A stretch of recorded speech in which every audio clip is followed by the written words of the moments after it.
Frères, c'est avec pleine assurance que nous pouvons entrer au sanctuaire du ciel grâce au sang de Jésus.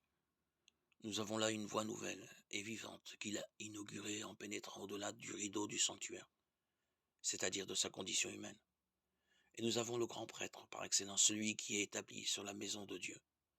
Avançons-nous donc vers Dieu avec un cœur sincère et dans la certitude que donne la foi, le cœur purifié de ce qui souille notre conscience, le corps lavé par une eau pure.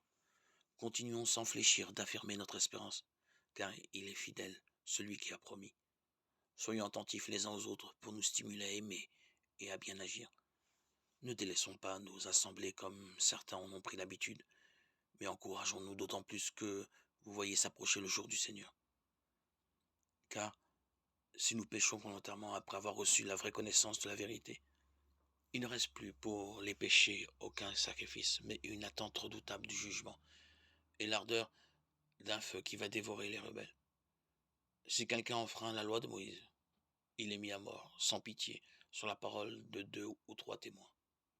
À votre avis, quelle peine plus grave méritera celui qui aura foulé aux pieds le Fils de Dieu, tenu pour profane le sang de l'alliance par lequel il a été sanctifié et insulté l'Esprit qui donne la grâce?